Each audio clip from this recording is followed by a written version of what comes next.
Well, it's my genuine pleasure to welcome someone who's new to our museum here. Dr. Sylvia Rodriguez works in a part of the world that, to me, is one of the most beautiful parts of the American Southwest.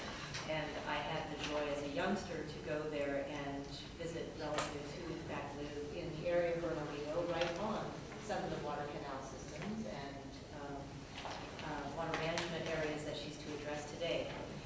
Dr. Rodriguez is Professor Emerita of Anthropology and the former director of the Alfonso Ortiz Center for Intercultural Studies at the University of New Mexico, a truly important center in this regard in universities across the United States. She received her degree from Stanford and has gone on to teach at various institutions, including UCLA, before she joined the faculty at the University of New Mexico in 1988.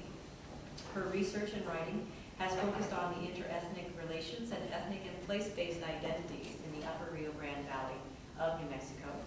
Her publications have dealt primarily with ethnic relations and tourism, ritual and land issues, as well as water issues in recent years. Her most recent book, which received wide acclaim, is entitled Acequia, Water Sharing, Sanctity, and Place, and was published by the School for Advanced Studies there in New Mexico. She is currently engaged in a participatory action research project with the New Mexico Acequia Association, and also is involved in a collaborative project with researchers from New Mexico State University on the science of acequias as social ecological systems. And I think she has quite a bit to say about these amazing places. Please welcome Dr. Rodriguez. Thank you for your nice introduction. And it's a pleasure to be here where there's lots of water, where it's a juicy environment coming from one that's very dry. Let me say, first of all, acequia is derived from the Arabic, and it refers both to the hand-dug ditch or canal for transporting irrigation water, but also to the social institution that organizes and manages the maintenance of the infrastructure for irrigation, as well as its management, the organization for management. So when people talk about the acequia, they mean both the ditch and the organization made up of, that I'll describe somewhat in this talk. Okay, let's see here. First of all, to locate where we are, New Mexico, and most of my fieldwork on acequias is focused in Taos County, which is right in north central New Mexico. And of course, all along the Rio Grande, particularly the upper Rio Grande, are the acequia communities, which were established starting, the first settlement colony is 1598 outside of present-day Santa Fe, were pretty much in proximity to the pre-existing Indian pueblos. There are now 19 Pueblo villages, and those that are located along the Rio Grande belong to several different language groups, and those are the Rio Grande Pueblos which survive today, and which were certainly adept at the management of water and the harvesting of water, and irrigation, that is river diversion, was known to them, but probably not their primary way of irrigating their crops. And of course, to the west, you have Zuni and Hopi, which really engage in dryland farming without any irrigation whatsoever. First of all, this is a guy irrigating, and not too many years ago, and it just shows the action of irrigation, which doesn't look like much, but which is actually quite a skill if you ever try to control the flow of water over an irregularly plowed piece of land, and learn the qualities of soil and where water pools and where it's absorbed and where it's sandy and where it's rocky. It's actually a lot harder than it looks. And I've often thought that you can see some guy standing in a field and it looks like he's not doing anything, but the sort of less activity that he appears to be engaged in, the greater his skill, I think, in actually regulating this flow of water so that he knows where it can soak in and what the properties are of the plants and the soils to maximize the use of the water. Acequias are everywhere. If you're not familiar with them, you really don't notice them. But once you begin to look for them. If you're in the upper Rio Grande area, certainly in Albuquerque, where the old acequia system has been supplanted by a conservancy district, but even in Santa Fe, where there's still the remnants of an acequia system, once you begin to sort of look for them, they're everywhere. These are acequias in the Taos area, and it shows some of their forms. First of all, this is very water-rich area. These are head gates or compuertas that regulate the control of water, the flow of water. This is an acequia that runs through a motel ground in downtown Taos. This is an acanova, which is an old way of transporting water. The old ones were just of wood, this one's metal, and this is another acequia. So they're virtually everywhere. This network of ditches, of hand-dug canals, transports water from rivers to the fields and the orchards and the gardens throughout the arable land, which is really the bottom, the valley bottoms in these watershed systems.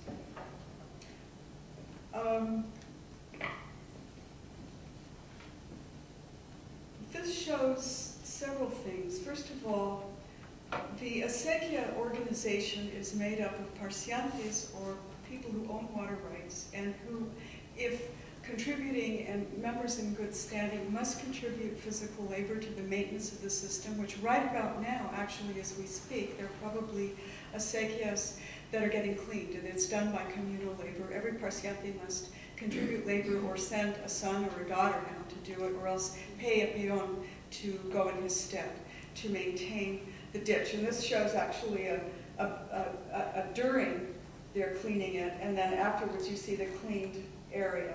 And then the first water can flow through the ditch. And this shows irrigation of the field, where the water is now flowing through the field. And right now, people are cleaning their acequias. This is going to be a very hard year because there's been very little snowfall. And so the runoff, this is really irrigation that is fed by runoff from snowmelt in rivers. It's gravity-driven flow of water over the land, regulated by these compuertas and managed by the Acequia Association in the Mayordomo. So this year there won't be much water at all. Very important in the Acequia Association, off of every river there are a number of ditches that run. Each one is known as Acequia Madre, or a mother ditch, and that has its own Acequia Association, which consists of the parciantes and usually a guy, but today you have women also being elected as the ditch boss of the Mayordomo, who regulates and the flow of water, gives permission, and also institutes a system of sharing the water in times of scarcity, which surely will be happening this summer. So these are, and then there are usually 3 commissioners. These are all elected from among the parciantes once a year. The commissioners assist, and these guys oversee all the ditch business, which is the collecting of fees, the organizing of the cleaning, settlement of disputes, and the allocation of water during times of both abundance as well as scarcity. And so these are, this is a Mayordomo and his, one of the commissioners against the backdrop of Taos Mountain here, in a very water-rich area. Taos Pueblo is located just upstream here, and you have, as I'll show, streams that are shared by both Pueblo Indians and by Hispanic or Mestizo parciantes.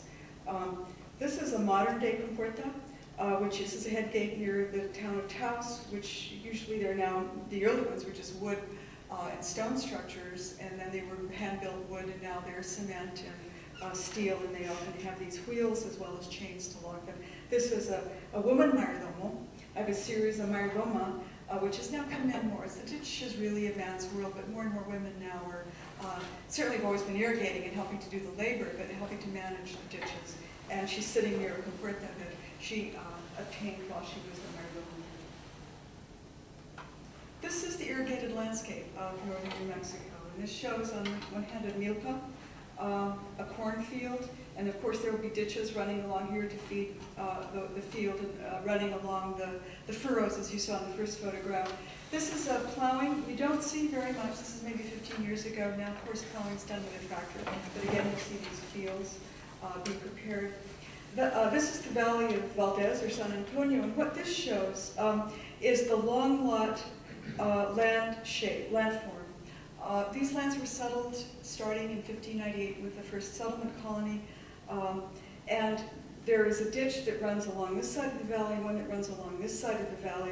The land grants, first the royal land grants and then later under the Mexican government, were given to either individuals or to communities. And they had several different kinds of land according to land use. And these individual fields were the individual plots. And then the uplands were ejidos or common lands, which now largely have been privatized or incorporated into the public domain. But these long lots, these long strips of land, are still owned and irrigated by families. So each of these, there's a ditch here, and then ditches that run all along these fields. And this is an orchard that shows also, mostly now people grow alfalfa, but these lines along fence lines into the fields and also going to the trees are all made possible by acequias. The irrigated landscape is also the sacred landscape. We often associate the term sacred landscape with Native Americans. It's not exclusively referring. I mean, any people who occupy a place for any length of time sacralize their landscape one way or another, or tend to. And in Spanish Mexican New Mexico, there are various ways of doing it. There's sacred structures, churches, chapels, penitente moradas, camposantos or graveyards, and another very significant aspect, I think, of the sacralization of places through processional activity that take place almost continuously, really, if you count the saints' days and the days where people celebrate with a procession. This is a procession in the community of Los Cordovas in Taos, and San Isidro is the patron saint of farming, and he's often portrayed either plowing himself or an angel plowing. Sometimes San Isidro plows, sometimes the angel plows, and there's a whole story about that, but there isn't really time to go into that. I talk about that to some great extent in my book. So this is, the irrigated landscape is also a sacralized landscape. This is the acequia system of the Taos Basin, which is probably the largest and most elaborate acequia system in New Mexico, although you have this pattern everywhere where you have historically an Indian pueblo and then these surrounding communities. This is Taos Pueblo, and then really what you have is this sort of constellation of villages that start getting settled around 1600 into the Mexican period up until about 1821. And then, of course, Americanization takes place in 1846, 1847, by which time all of these are fully established. The land grant community are established, the acequia systems are dug.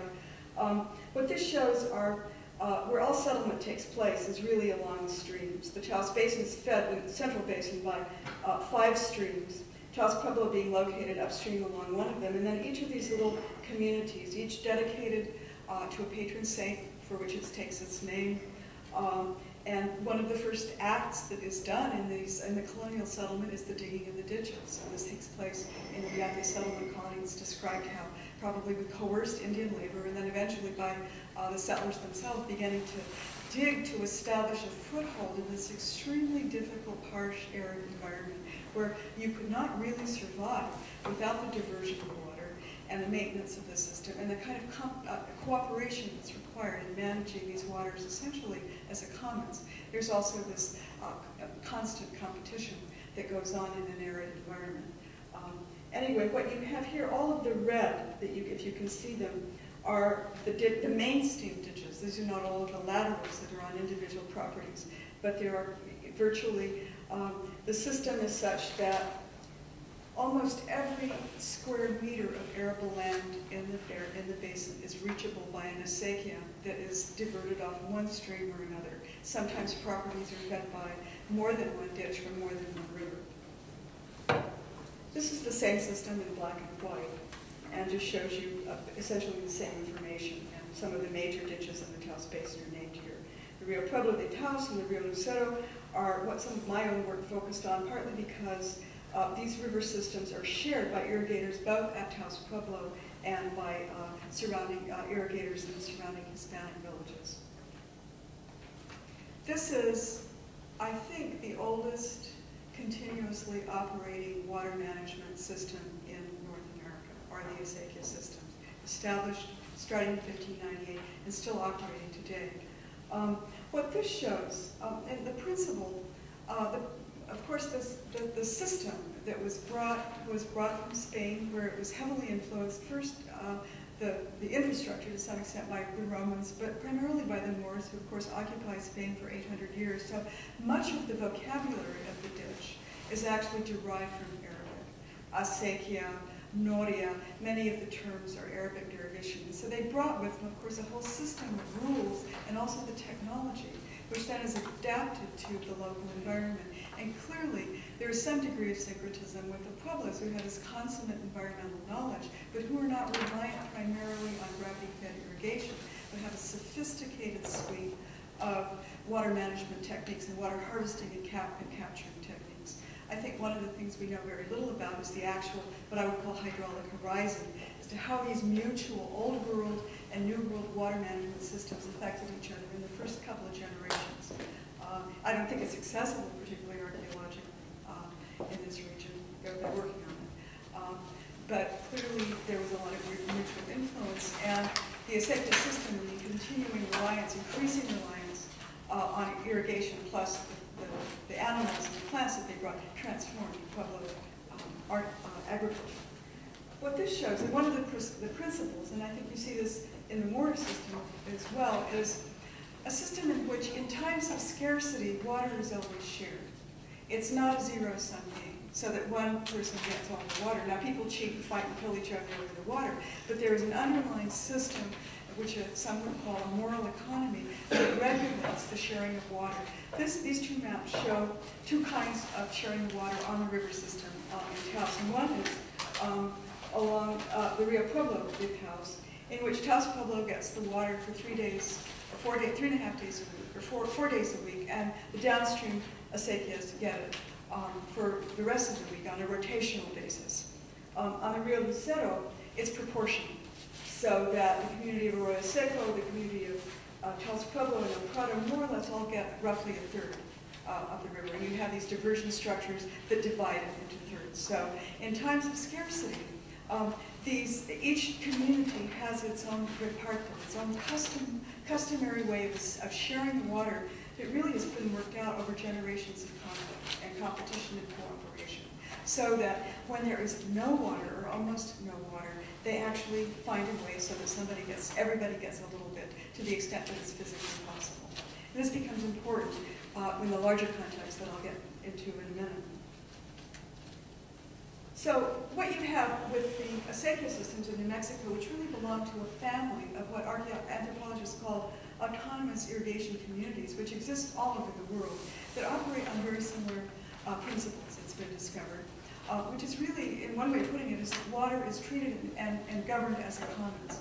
And one anthropologist who's worked in Peru, but who's also been influenced by the important work of Elinor Ostrom, who recently got the Nobel Prize for developing a theory that really refutes the tragedy of the commons idea that resources cannot be managed as a commons. They need to be taken over either by the state or by a private source because people will exploit the commons. She has identified a series of kinds of cases in which this is not the case, and I think the acequias of New Mexico are one.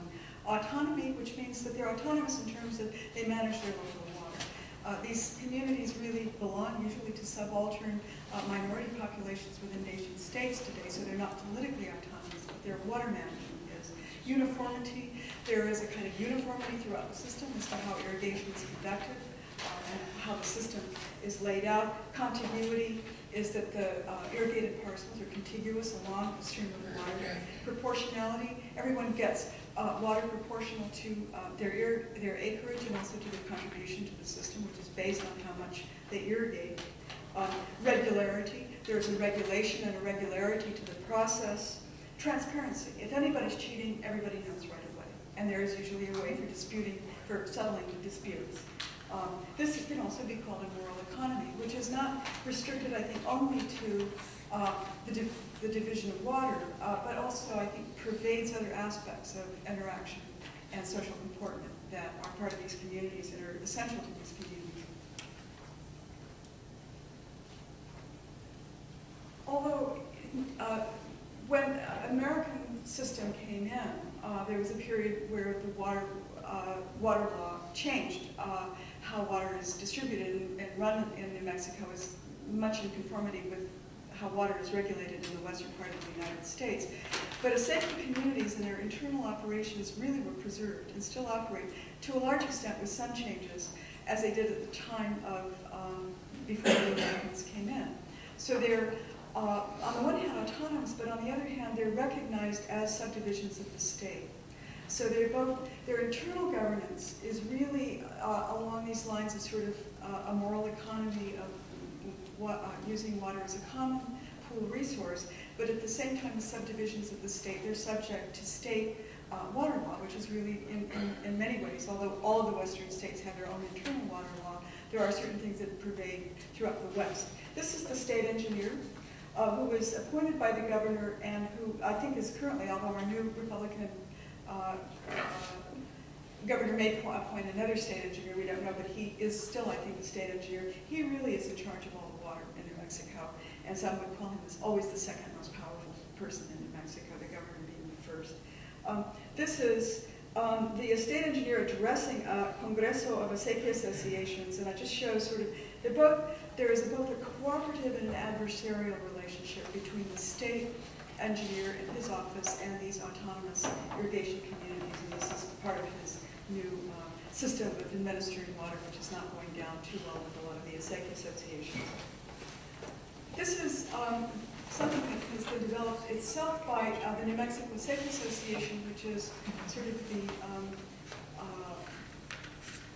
the larger coalition of acequia organizations. And I'll talk about how acequia organizations have increasingly formed coalitions and alliances to meet contemporary conditions, where they distinguish the principles of water governance on one hand by acequias, where water is attached to the land, whereas in state water law, water can be transferred off the land. And of course now with the increasing demographic and urbanization and other demands, separating water from irrigable land was something that was unthinkable before Americanization.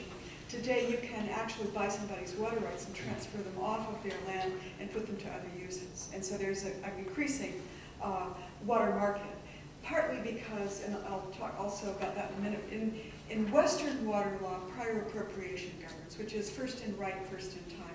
Those with the oldest water rights have water rights that can trump other water rights in times of scarcity. So it then becomes a zero-sum game. The Pueblos have the oldest water rights, but because they are held in trust status by the federal government, their property is not alienable. Whereas the water rights owned by the acequias are the second oldest water rights in New Mexico. This means that they're prime targets for the water market. And of course, all of their property is alienable. So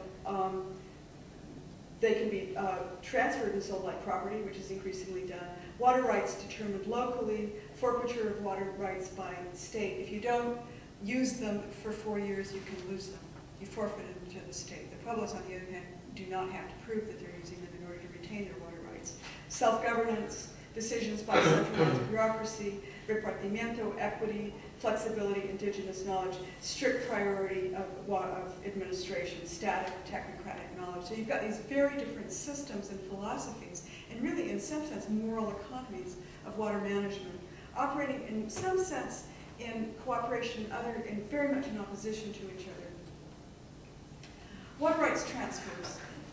Again, increasing demand for the transfer of water for development. This cartoon is, what is this? You couldn't wait for a verdict. This refers to the increasing organization for purposes of defense of their water rights by local and then regional and then statewide acequia organizations to meet the conditions that they're faced with. They actually managed to get legislation passed that gave them first right of refusal to have water rights transferred, and of course that's been challenged. This is a meeting of the Congreso. El agua no se vende, el agua se defiende, which is actually, I think, a slogan that comes from, I believe, Cochabamba. But anyway, it's been adopted. You don't sell your water, you defend it. And this is a map by this New Mexico Acequia Association, which is the umbrella organization, which shows the different kinds of organizations, Type 1 and Type 2, state, local, regional acequia organizations. So in the last 25 years, acequia organizations have been mobilizing, forming coalitions and alliances, lobbying, and really become very active in the defense of their water rights, which are under continuous threat and challenge.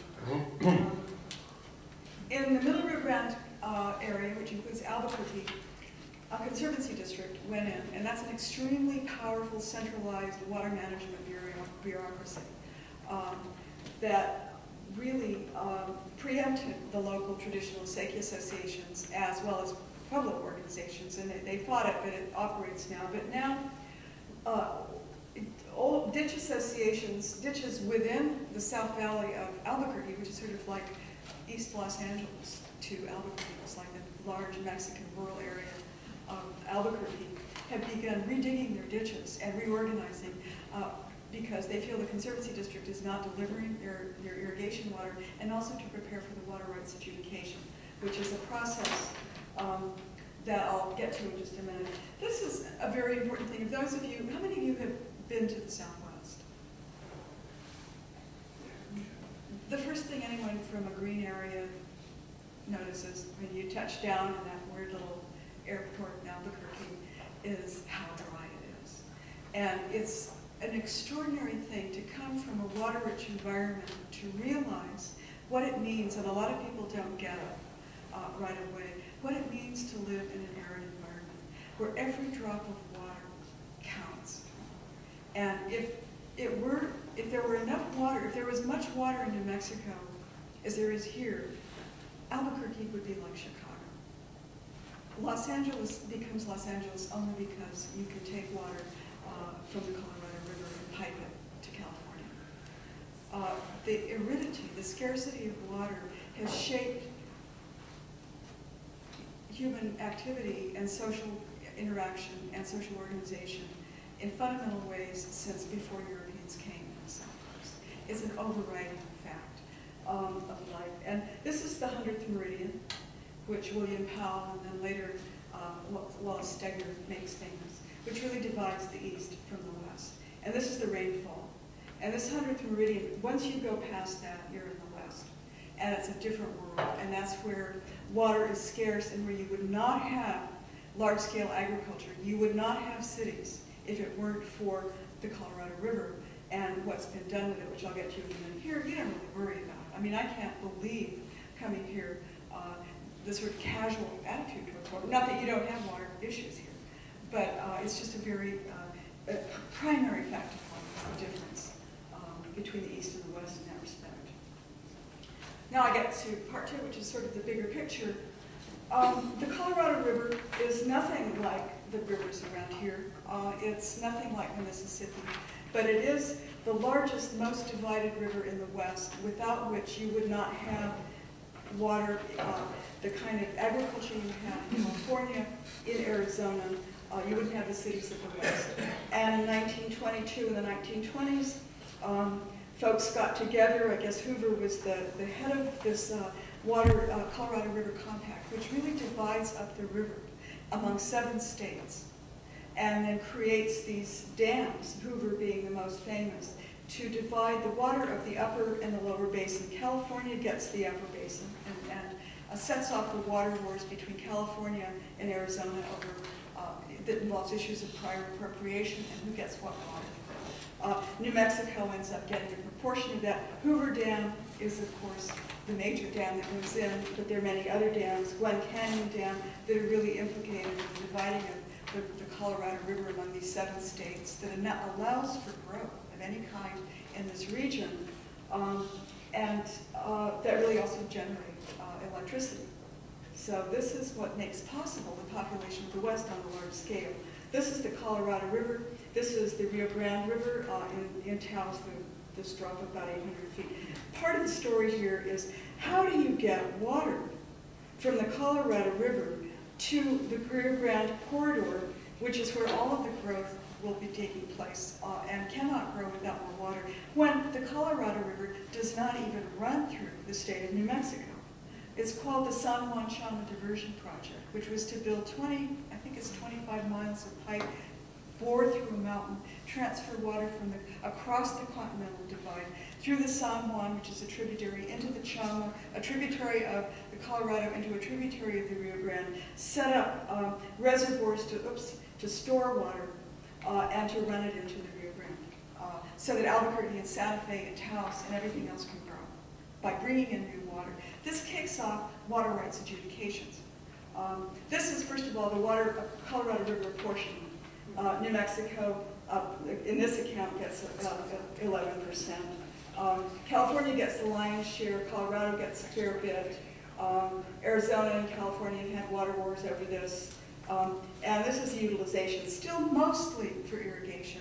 But the Colorado, like the Central Arizona Water Project, was really for agriculture, but most of it's actually being used for development of large subdivision and urban growth. The water rights adjudication sets off a series of lawsuits that pits all senior users against all junior water rights holders, because you're bringing new water into the system. And you have to be able to rank everybody's water rights according to the principle of water appropriation, I think largely according to Sequia associations, to meter, market, and measure. To meter, measure, and market, you have to know what your water rights are, how much you have, how old they are, and that determines how much they're worth. So it set off this series of lawsuits that pits off the pueblos against all junior users, starting with the acequias, but also municipalities, water and sanitation districts, and these series of suits is now proceeding through the Rio Grande and other tributaries and other rivers in New Mexico. The most famous is the Amot case. The list of defendants is sometimes hundreds of names long, starting in alphabetical order. Amot is the most famous. And these are a map of the current active water rights adjudications. They haven't begun the Middle Rio Grande yet. It is interesting to note that this is where the adjudications, the active adjudications, and in many cases it corresponds to where the acequias have begun to organize in order to raise money to go through all the phases of preparation for this litigation. The Amot case starts in 1966. These are some of the oldest water rights oldest court cases in the United States. The Taos case is a beta, and it starts in 1969, 1968. Many years of litigation and preparing for litigation, but also undertaking negotiated settlements, which remarkably have been achieved with varying degrees of success and consensus. A beta is fairly successful. These photographs, this is all the bigwigs, the governor, the Secretary of State, the state water rights engineer, the governor of Taos Pueblo. This takes place in 2006, when after 17 years of negotiated settlements, they finally reached an agreement between the acequias and all the other parties in Taos Pueblo over the division of water. And many issues were never really litigated, but they arrived at this settlement. This is the signing of it, again against the backdrop of Taos Mountain. In December, in the 11th hour of the last Congress, they finally got these approved by the Senate and the Congress and funding allocated to create large infrastructures. This is for Taos, Amot, the Navajo settlement case, a number of Indian water rights cases in the West, and it was finally signed. And there's Obama, the governor of Taos Pueblo, the governor of Pojoaque Pueblo, and other pueblos that are party mostly to the Amot case. Now, the states have to cough up the money, and this, again, implementation will take another 20 years. So these are like massive cases that have consumed many people's lives. In the meantime, both Albuquerque and Santa Fe depend on drinking water out of the river with this now enhanced amount that's coming in from the Colorado. All growth depends on this. So there is extreme growth taking place, and all projections, of course, note that, and in the meantime, the Colorado River is dropping. This is the water level of the last 15 years. This is where it was, this is where it is now. These aerial photographs show that, it's drying up, and this is how Big Beach, which is the reservoir created by Hoover Dam, is the water levels are going down. So basically, what's happening, of course, is the Colorado River allocations were made at a time when there was a lot of water in the Colorado. There's less now. There is, of course, perpetual and cyclical drought in the West, but there's also climate instability, which is taking place. And you have a situation in which Everybody knows that the population projections exceed the amount of water that is legally and possibly physically available. There's a question of what's legally available, and then the question of what's physically, hydrologically available. And we know that in New Mexico, in the West generally, as in other parts of the world, that demographic projections far exceed what the water supply was thought to be 20 years ago, not much less what it's going to be in a few years.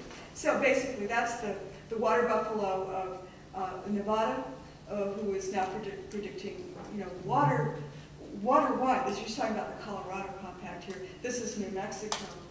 So basically, this is the picture. I mean, it's a fairly clear picture. Yet, of course, growth takes place, continues to take place, even though we know we don't have enough water. So this is like the larger picture, and then of course the final big picture is this, which other people today will talk about, the freshwater stress, prognostications for the coming decades. This is water in the urban middle class world. This is freshwater in Africa, and this is actually an image from Cochabamba where the privatization of water in Bolivia created conflict a number of years ago. So this is where we're going.